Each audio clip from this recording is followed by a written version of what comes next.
안녕하세요. 은퇴 준비 이거 정말 생각만 해도 머리가 좀 지끈거리시죠? 특히 연금 받을 때 세금은 또 어떻게 되는 건지 너무 복잡하게 느껴지실 수 있는데요. 그래서 오늘 저희가 연금 설계를 이제 막 시작하시려는 분들을 위해서요.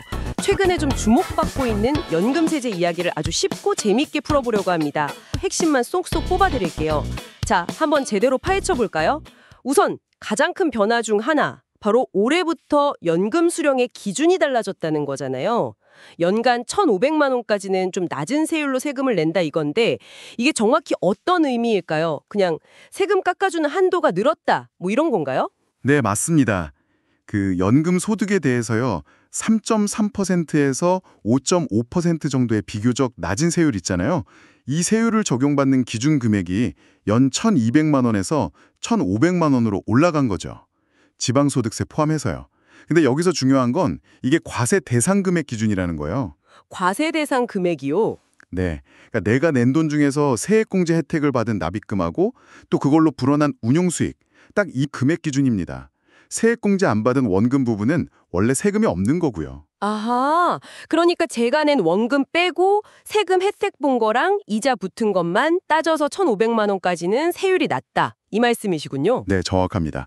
그래서 가능하다면 연간 받는 금액을 이 1,500만 원 이하로 조절하는 게 절세의 가장 기본적인 팁이 될 수 있는 거죠. 오케이. 그럼 만약에요. 제가 연금을 좀 많이 받아서 1,500만 원을 넘게 되면 어떻게 돼요?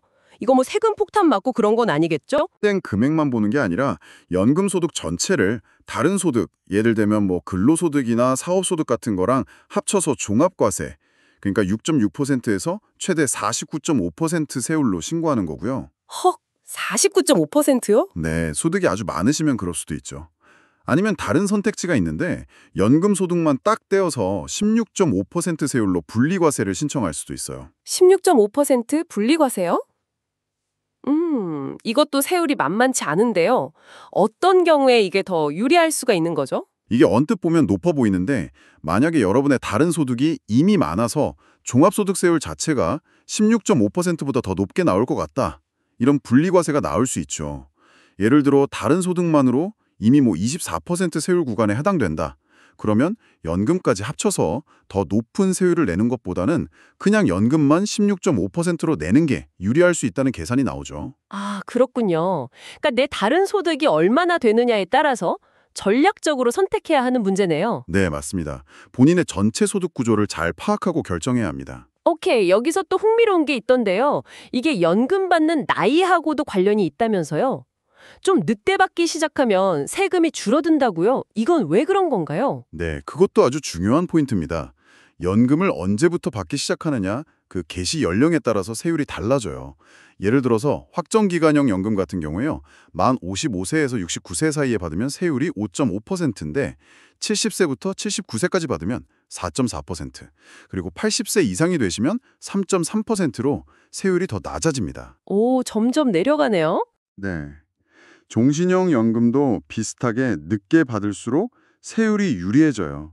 55세, 69세는 4.4%, 70대 4.4%, 80세 이사는 3.3% 이런 식으로요.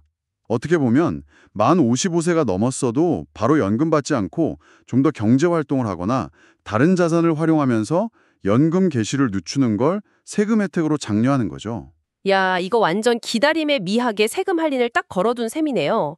그럼 55세 넘어도 무조건 기다렸다가 나중에 받는 게 이득인가요? 세금 측면만 보면 그럴 수 있지만요. 이것도 역시 개인 상황에 따라 다릅니다. 만 55세 이후에도 다른 소득이 꾸준히 있거나 아니면 다른 여유 자금이 있어서 당장 연금이 필요하지 않은 경우에 고려해 볼 만한 전략이죠. 건강 상태라든지 아니면 당장 필요한 생활비 규모 같은 걸 다 따져봐야 해요. 무조건 늦추는 게 정답은 아니에요. 그렇군요. 퇴직금 이야기도 좀 해볼게요. 보통 목돈으로 많이들 받으시잖아요. 근데 이걸 연금으로 쪼개받으면 세금 혜택이 꽤 크다고 들었어요. 구체적으로 어떤 점이 좋은 건가요? 네. 퇴직급여를 일시금으로 안 받고 IRP 같은 연금 계좌로 넘겨서 연금 형태로 수령하면 세제 혜택이 확실히 있습니다. 특히 이게 수령 기간이 길수록 혜택이 더 커지는데요. 길수록이요? 네. 연금으로 받기 시작해서 10년 차까지는요. 원래 내야 할 퇴직소득세의 30%를 깎아줘요. 그러니까 70%만 내는 거죠. 그런데 11년 차부터는 감면율이 더 커져서 무려 40%를 감면받습니다. 그러니까 60%만 내면 되는 거예요. 와, 10년 넘어가면 할인율이 10%나 더 커지는 거네요. 그렇죠. 추가 절세 효과가 있는 거죠.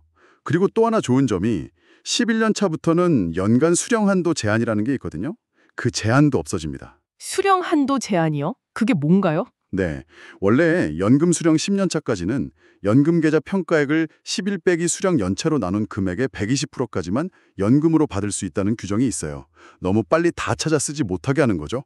근데 11년 차부터는 이 제한이 풀려서 필요하면 좀 더 많은 금액을 인출할 수도 있게 됩니다. 장기적인 생활 안정을 좀 더 유도하려는 그런 제도적 장치라고 보시면 돼요. 그렇군요. 장기 수령을 유도하는 확실한 당근이네요. 근데 살다 보면 정말 갑자기 큰 돈이 필요할 때가 생길 수도 있잖아요. 연금저축 같은 거 중간에 깨면 세금 불이익 엄청 크다고 막 겁주던데 이런 경우엔 정말 방법이 없나요? 원칙적으로는 그렇죠. 그냥 중도에 해지하면 기타 소득세라고 해서 16.5% 세금을 내야 하니까 상당히 불리한데요. 하지만 법에서 정한 부득이한 사유에 해당될 경우에는 예외적으로 낮은 연금 소득세율, 그러니까 3.3%에서 5.5%를 적용받을 수 있습니다. 부득이한 사유요? 어떤 것들이 해당되죠? 예를 들면 천재지변이 발생했다거나 아니면 가입자 본인이나 부양가족이 3개월 이상 장기 요양이 필요하게 된 경우, 또 파산 선고를 받거나 개인회생 절차가 시작된 경우 등이 해당됩니다. 이런 경우에는 일반 중도해지 때 내는 16.5%보다 훨씬 낮은 세율로 인출할 수 있으니까 부담이 덜하죠.